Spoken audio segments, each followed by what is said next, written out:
David Santos, Noiserve, bem-vindo ao Musicology. Olá. Como não podia deixar de ser, estás de riscas, né? Dão sorte aos dias, né? Dizem que sim. Ou pelo menos eu digo, acho que me costuma dar sorte. Até aos menos bons. Sim, os menos bons com riscas, pelo menos há sempre aquela esperança de que no final do dia alguma coisa possa melhorar. 20 anos de carreira, agora. Se calhar muita gente ainda não sabe como é que surgiu o nome Noiserve. Queres explicar? É assim, é uma explicação que não é assim muito poética nem muito filosófica. Eu acho que se calhar a parte mais poética e filosófica de Noiserve até apareceu um bocadinho depois. A ideia veio, eu acho que há sempre esta ideia inicial, hoje em dia não tanto, mas se calhar na minha adolescência e nas bandas que fui sempre tendo enquanto adolescente, e depois, na altura que apareceu, que criei este projeto em 2005, ainda havia muito esta ideia de se crias um projeto musical tem que haver um nome para isso. Hoje em dia, se calhar, se é um projeto a solo, é o nome da pessoa. Mas eu ainda vinha dessa ideia em que as bandas ou os projetos tinham sempre um nome. E tinha várias hipóteses de nome e um dos nomes possíveis era Version 0.0, se calhar muito por esta dinâmica de ter acabado um curso de engenharia, portanto aquilo como se aquilo fosse uma versão beta ou uma versão inicial de alguma coisa. Mas depois a palavra version pareceu muito comum e tinha, juntamente com version, tinha algumas outras palavras, virei todas ao contrário, e a version, quando virei ao contrário, vi que se trocasse o E com o R, dava Noiserve ao serviço do barulho. A maquete que eu tinha gravado era só voz e guitarra, aquilo era tipo uma antítese, mas que eu achava engraçado, porque estaria sempre ao serviço do barulho. O barulho não tem que ser incomodativo, pode ser musical, e portanto o primeiro nome até foi Noiserve 0.0. E depois, passado um tempo, tirei o 0.0, porque as pessoas punham 0.0, O.O, em inglês, em português, então ficou só Noiserve. Mas o nome vem dessa inversão de uma palavra e da troca de duas letras, e acima de tudo, na altura, eu fui procurar, acho que na altura era o Yahoo, acho eu, e a palavra não existia, e pensei, olha, qualquer coisa que falem sobre a minha participação no Termómetro Unplugged, que foi o primeiro concurso de bandas que fui, vou conseguir encontrar facilmente, porque a palavra não existe. E ficou assim. Maravilhoso, maravilhoso. Olha, o jornalista Bernardo Mendonça descreve-te aqui de uma forma que eu considero quase perfeita. Ele diz, e passo a citar, um músico muito singular, sofisticado, que nos transporta para lugares entre a realidade e o sonho, a utopia e a beleza, e nos permite usufruir de uma infinidade de sonoridades simples e grandiosas, subtis relíquias que são como beijos e sussurros suaves ao ouvido e ao nosso íntimo, a recordarem o valor das pequenas coisas que são tanto. Isto quase que podia ser a tua descrição na Wikipédia. Assim, acho que foi uma boa apresentação que ele fez na altura. É assim, é-me complicado a mim conseguir estar a caracterizar como é que é ou não a minha música, mas é verdade que eu, ao fazer a minha música, dou muito valor às pequenas coisas, aos pequeninos arranjos, aos pequenos apontamentos. Gosto que a música seja contemplativa, e quando digo contemplativa é uma música que te permite, pelo menos eu sinto isso, que te permite olhar para as coisas com cuidado e ver a beleza que as coisas têm. Portanto, não consigo dizer que eu próprio me descreveria dessa forma, porque seria um bocado estranho eu dizer isto ou aquilo de mim, né? Mas quando o ouvi dizer, achei que, olha, se os outros sentem aquilo que eu acho que tento fazer, quer dizer que está no caminho certo. 2 décadas de percurso, o caminho é sempre vão se não tentares pisar o chão? Sim, eu acho que o envelhecer em qualquer ideia, em qualquer coisa, eu acho que é sempre meio complicado, porque a pessoa parece que no início há sempre mais energia ou sempre mais coisas. Mas eu acho que um dos pontos principais para uma longevidade em qualquer coisa é a pessoa ter a noção do lugar onde está. Pelo menos na vida artística há muitos altos e baixos, tanto tocamos considerando que muito público será um alto, não é? Mas tanto a pessoa toca num festival onde estão 20 mil pessoas, como depois no dia a seguir pode tocar num outro lugar onde não te conhecem tão bem e estão 15. E a pessoa saber que esteve sempre no mesmo sítio, que fez sempre da melhor forma que consegue, é um bocadinho esta ideia de que o passar do tempo será sempre em vão se nós não tivermos a noção do que é que somos, do que é que queremos fazer e não nos deixarmos iludir porque de repente somos muito bons ou de repente somos muito maus. Portanto, é preciso Portanto, eu acho que o caminho e esta passagem do tempo, e só conseguimos viver bem a passagem do tempo se não nos deixarmos iludir e se estivermos sempre com os pés no chão. Lá está. Um equilíbrio. Sim, um equilíbrio sobre uma noção de que as pessoas são todas iguais e não há muito melhores que outros. Portanto, há momentos em que aquilo que a gente faz toca mais as pessoas ou toca menos, mas o que nós fizemos foi o mesmo. E, portanto, é preciso ter... Acima de tudo, eu acho que é mais difícil lidar com os grandes sucessos. Os insucessos deixam-nos tristes e deixam-nos com vontade de fazer melhor. Os grandes sucessos às vezes podem... Os grandes sucessos podem deixar-nos ficar demasiado iludidos com aquilo e perder o foco que tínhamos. Portanto, essa frase, que é de uma música minha, tem um bocadinho essa... A música que eu gosto muito, eram 27 metros de salto, que foi o single do teu álbum anterior, o single de avanço. Escreveste uma coisa muito bonita nas redes sociais. A música sempre foi um sonho e é bonito que 20 anos depois assim seja. Sim, continua a ser um bocadinho. Ou seja, eu acho que é sempre esta... Eu não sei muito bem de onde é que surgiu a vontade ou o prazer de fazer música. Lembro de ser pequeno e os meus pais me dizerem, hoje em dia, dizem-me que eu quando era pequeno gostava muito de ver videoclipes e que pedia para gravarem nas cassetes para depois rever. Mas nós somos dessa geração que gravava. Sim, não era fácil, quer dizer, não era possível puxar para trás, não era possível repetir se não tivéssemos gravado, não é? Mas ali no meu período da adolescência, se há 12, 13, 14 anos, fui-me apaixonando muito por ver outros músicos a tocar, por ver outros concertos, por lá está, não só os videoclipes, onde os via a cantar, mas também gravações de concertos, que ainda tenho muitos em cassete de vídeo. E, portanto, fui-me apaixonando pela forma de ver outras pessoas apaixonadas relacionadas com a música. E acho que fui querendo isso para mim. E, portanto, o início foi sempre muito essa ideia de não sei o que é viver da música ou não sei o que é que será irem muitas pessoas aos concertos ou não, mas esta ideia de fazer algo que surge de dentro de ti, tu não sabes muito bem de onde, e conseguires mostrar isso num lugar, é apaixonante. E é essa paixão por esse momento da música que eu acho que ainda existe. Tenho sempre medo que um dia deixe de acontecer da mesma forma, e a pergunta anterior que me fizeste liga-se um bocadinho com isso, a pessoa nunca se pode esquecer de porque é que está a fazer aquilo e não é fazer porque mais pessoas ouvem, não é desanimar totalmente porque de repente as pessoas não ouvem, mas essa paixão existe desde a raiz e é isso que mantém um bocadinho esse prazer por querer fazer sempre.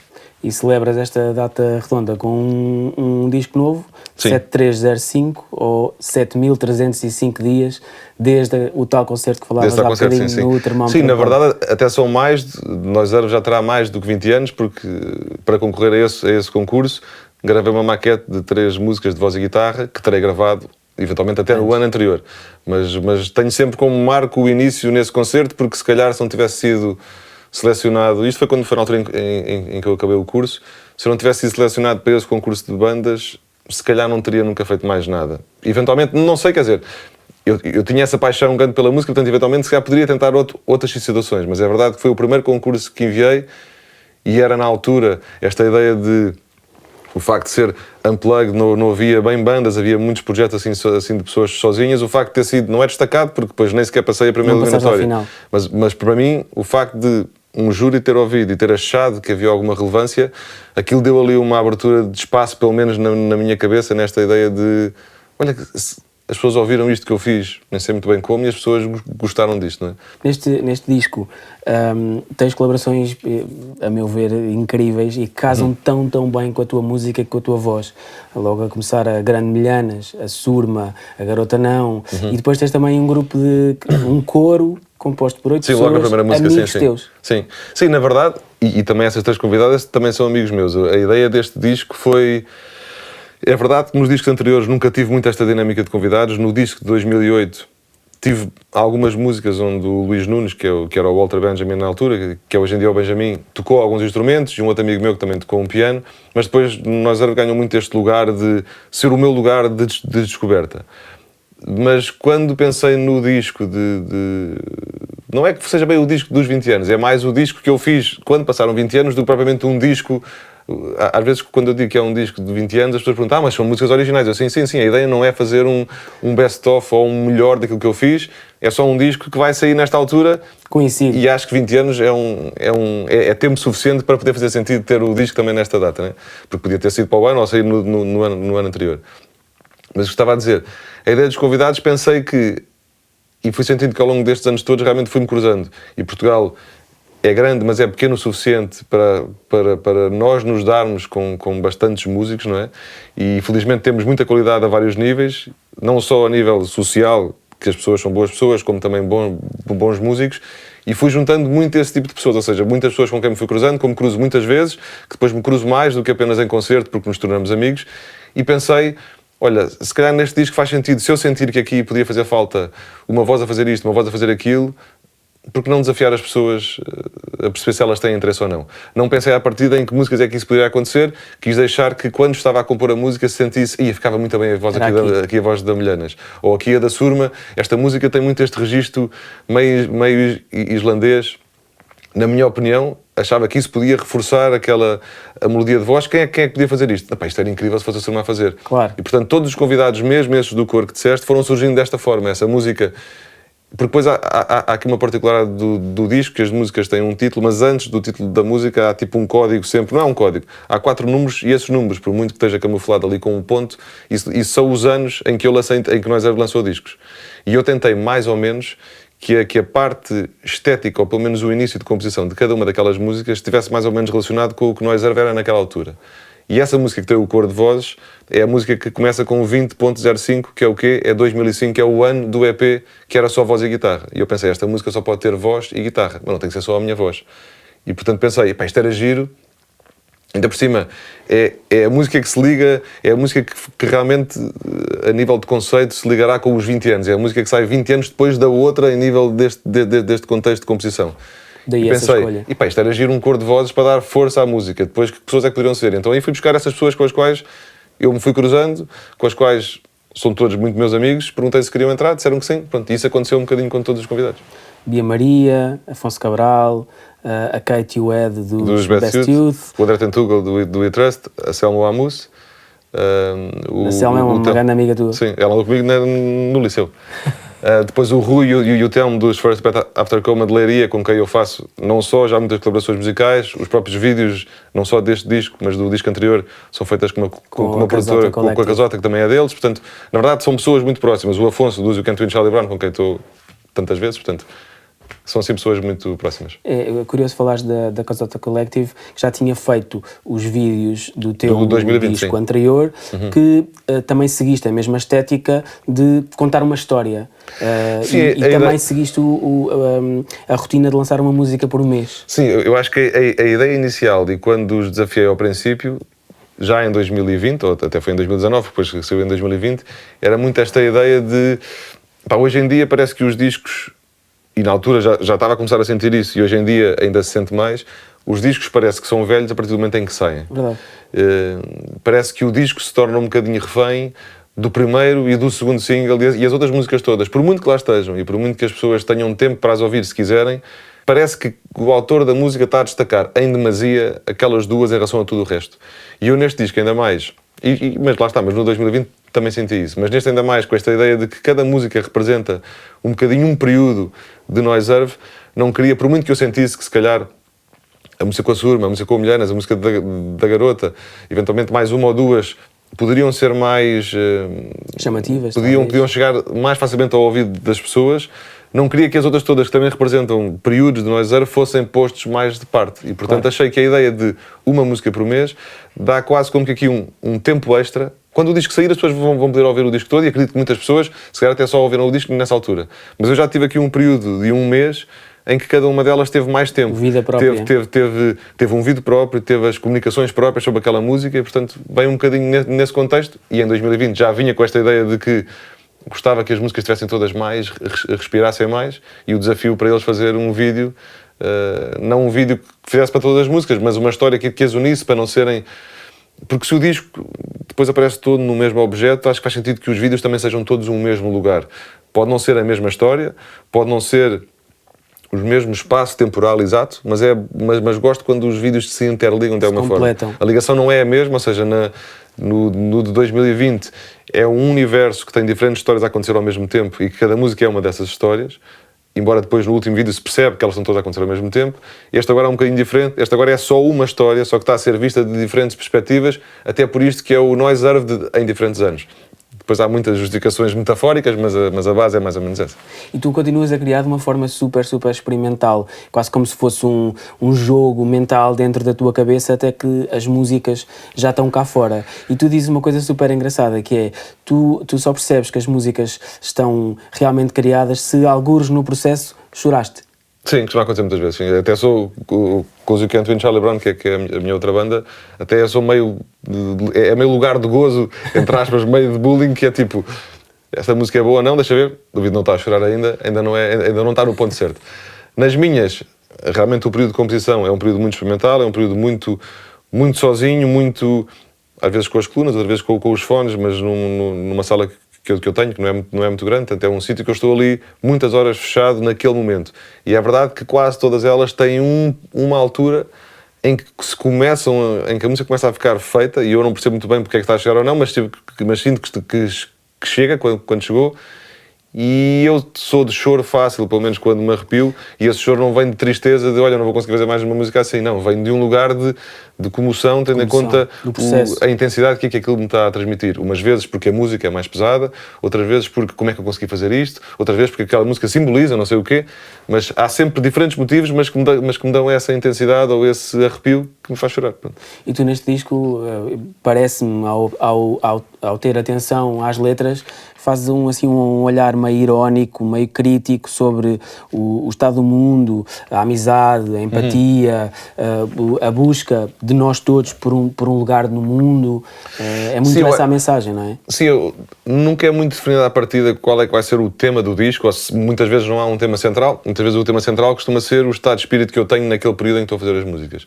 E é verdade que neste período em que estamos do mundo ou da sociedade, estamos eventualmente pela primeira vez, para quem tem a minha idade, está-se a chegar a um momento de ruptura total. Não se percebe muito bem se vai ser mais 5 anos, 1 ano, 2 anos, mas diz que o mundo ou as sociedades são sempre cíclicas e estamos a chegar a uma parte do ciclo que me parece pior, em que alguma coisa vai ter que acontecer drástica para que depois, eventualmente, passado alguns anos, a cena se equilibre.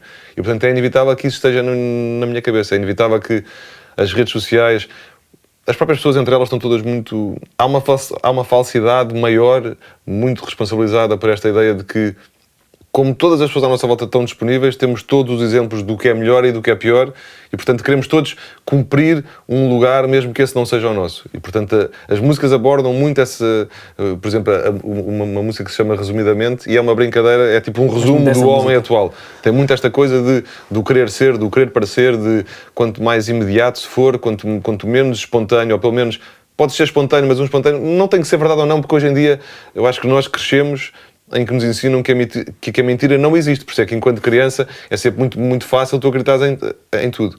Hoje em dia, esta ideia da mentira ou não está cada vez mais relativizada. Interessa o impacto que as coisas têm e, a seguir, se for desmentida, o impacto já não se perde.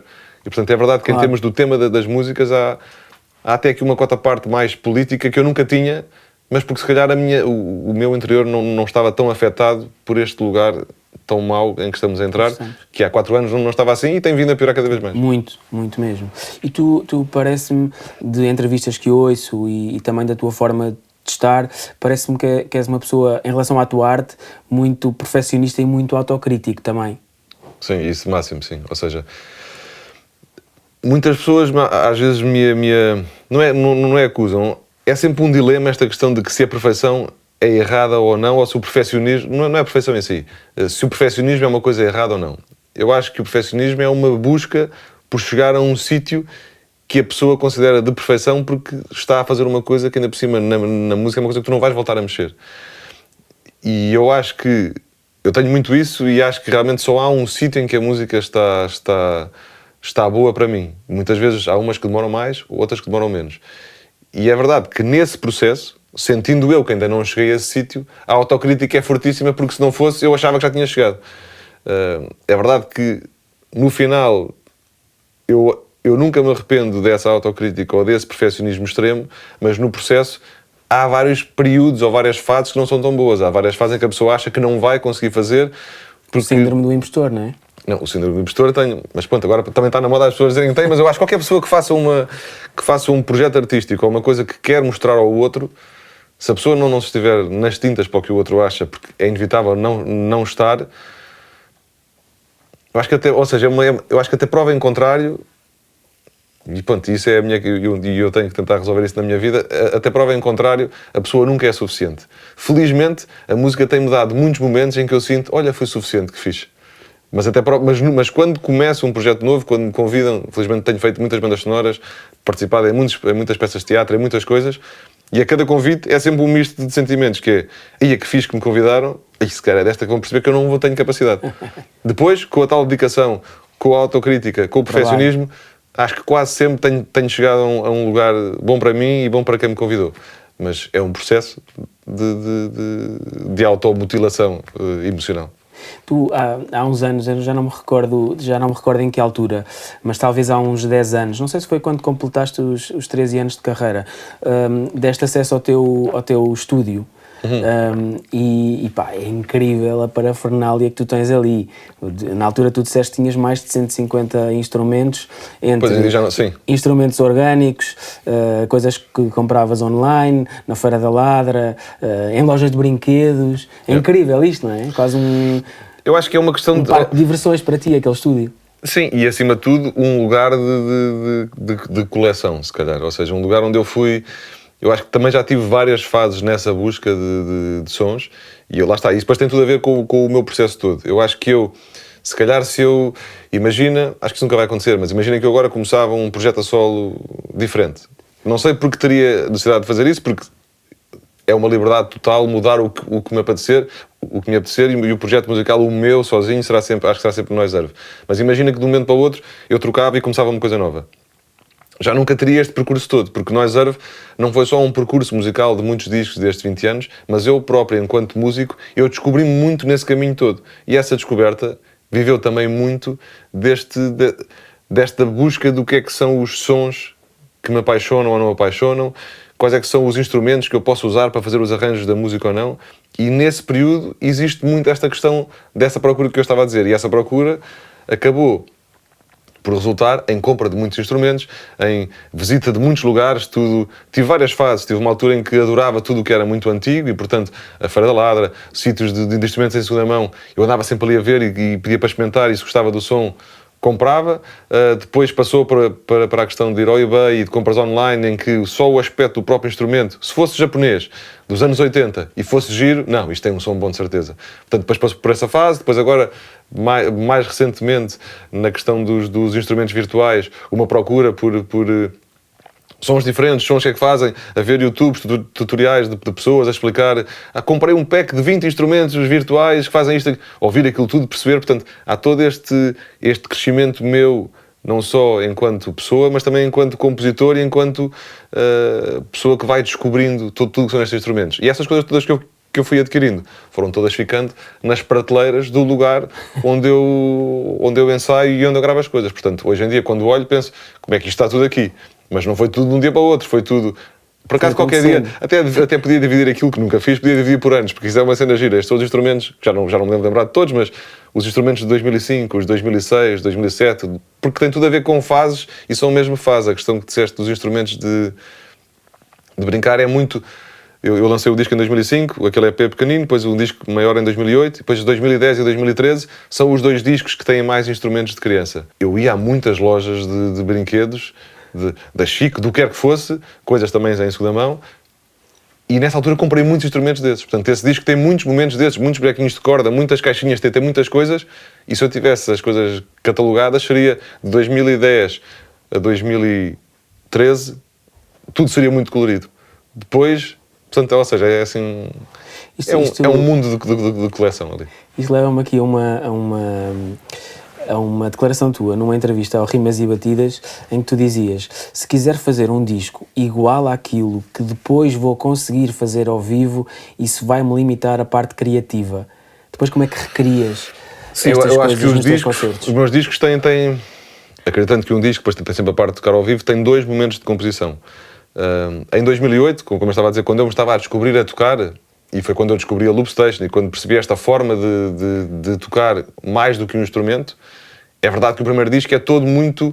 O que está no disco é muito parecido com o que eu toco ao vivo, porque o disco foi todo muito feito naquela dinâmica da descoberta do que era a Loop Station. A partir daí, eu percebi que me limitava um bocado esta ideia de grave camada por camada, vou subindo, até que a música acaba.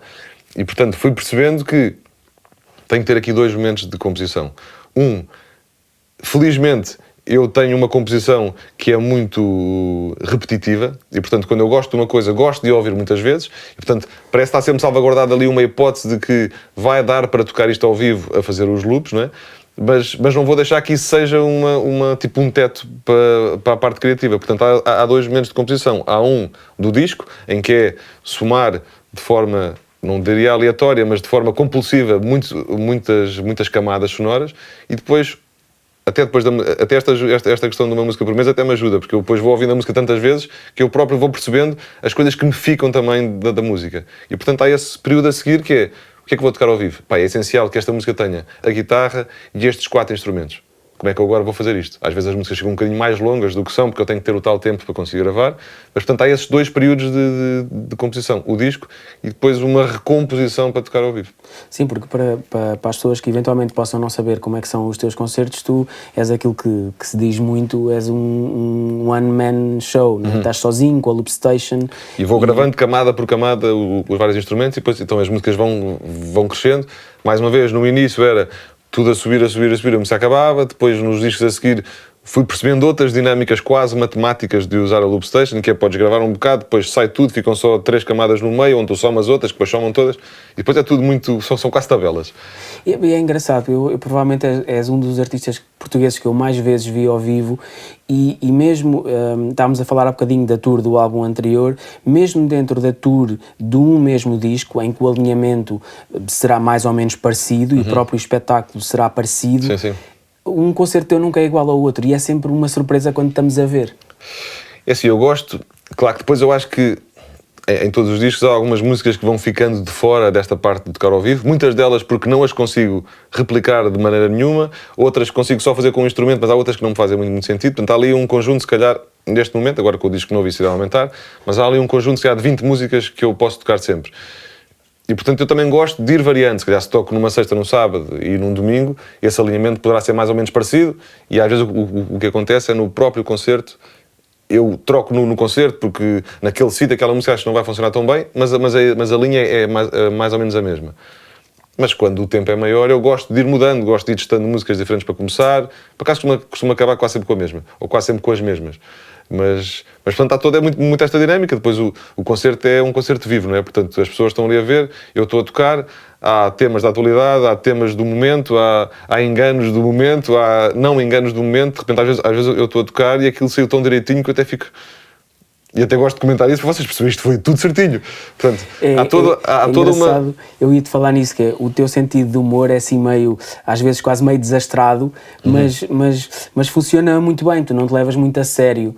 E depois aquilo dá muita piada, mesmo ao engano, acaba por dar muita piada. É assim, eu acho que o facto de tocar sozinho, de me ter posto naquela posição, que eu acho que qualquer pessoa não está pronta para estar à frente de muitas pessoas a fazer uma coisa. Claro que depois a pessoa ganha esse hábito e até esse gosto. Mas já fui muito mais autocrítico, mesmo a questão que estava a falar do síndrome de impostor, tento não levar isso muito para os concertos. Acho que no período de composição, enquanto eu estou a descobrir, tenho sempre receio de não conseguir fazer. Mas a partir do momento em que tenho que recriar aquilo, tenho que ter a consciência de que é difícil. Algumas músicas são realmente mais difíceis. A mínima distração, que às vezes eu nem tenho muita culpa, mas há um barulho e eu me distraio, é suficiente para estragar a música. Ou, não é para estragar a música, mas para eu se calhar ter que parar e ter que repetir. E portanto, ao longo dos anos, fui tentando relativizar esse engano. Claro que se forem muitos, digo, David, então ensaia mais, que não te podes enganar tanto, né? Mas portanto, o erro no concerto, se não for muitas vezes, acho que faz parte e acho que até dá alguma vida àquilo que está a acontecer, que é: eu estou a fazer isto, passar para aqui, para aqui, para aqui. Pá, vocês viram que a minha mão bateu ali e eu não cheguei a tempo. É normal. É, mas eu acho que essas coisas também, quando são assumidas, também aproximam o público do artista, porque Sim. percebemos que a pessoa é humana. Acho que há é como se fosse um gráfico, ou seja, aproximam até certo ponto, desaproximam se for tudo, ou seja, uma das coisas, e por isso é que às vezes me incomoda, não incomoda, mas às vezes tenho um bocadinho, às vezes há certos projetos, quer de teatro, de dança ou o que seja, em que a ideia é ser uma coisa praticamente feita no momento. E eu sou a favor do improviso, mas gosto de nunca me esquecer que há pessoas que estão ali a ver e que não estão ali a ver para ver e não estão ali para me ver a fazer uma viagem no improviso. É bom que o improviso em certos momentos possa funcionar, mas elas estão ali para ver uma consistência de uma coisa que tu criaste, que pode ter momentos de improviso.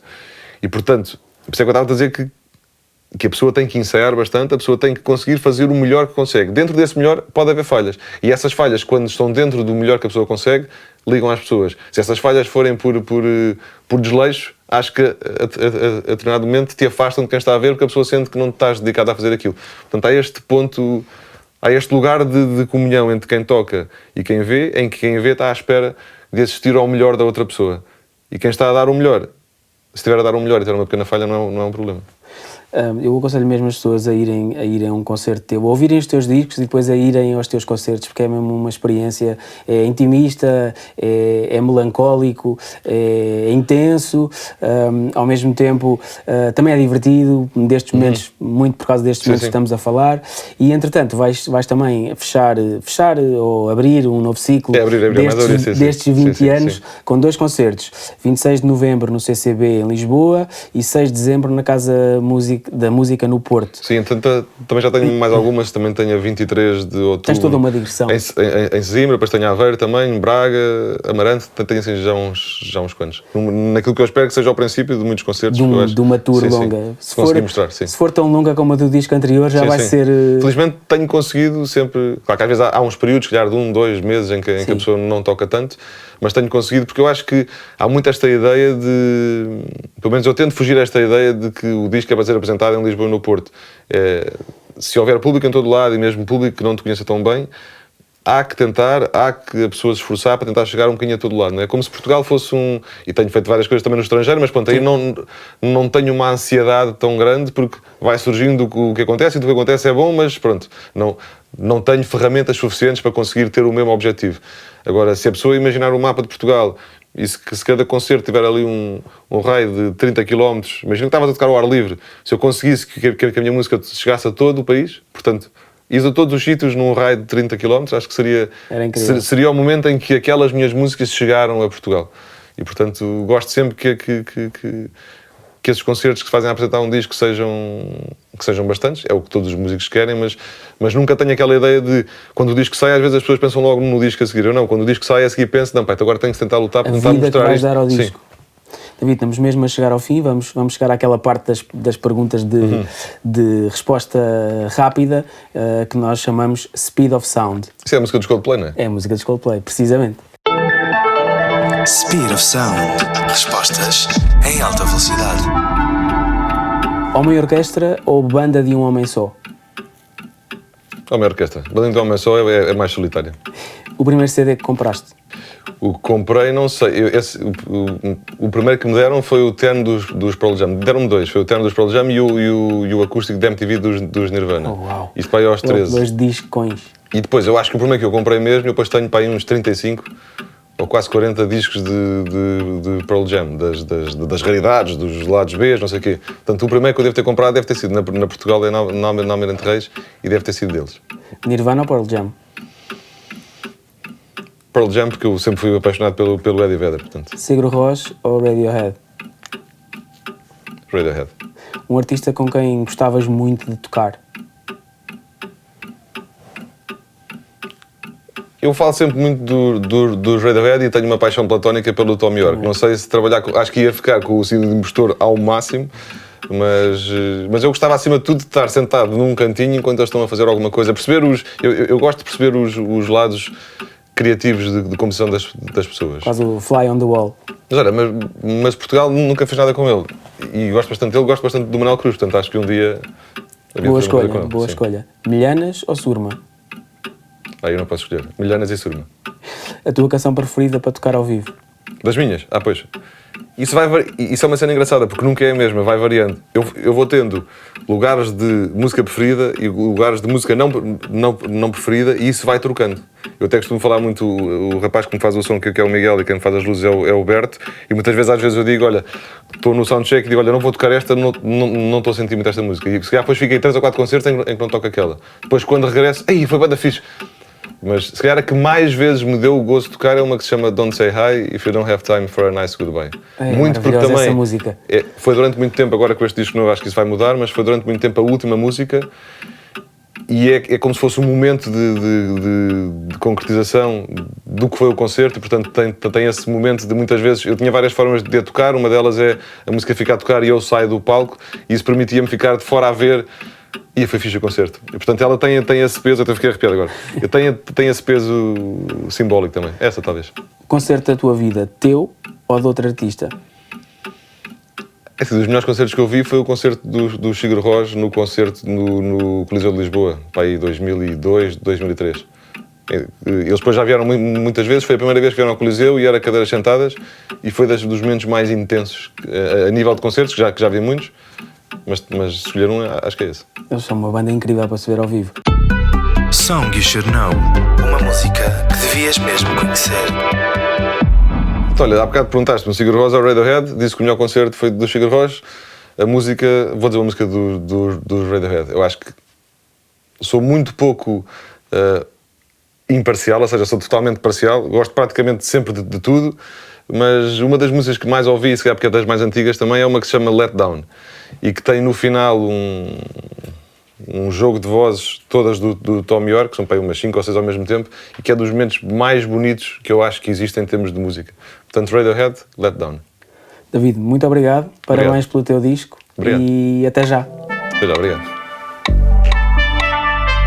O Musicology é produzido pela Filtro, com apresentação e curadoria de Samuel Cruz, realização de Bruno Moreira, fotografia e música de Luís Água e identidade visual de Rafael Medeiros.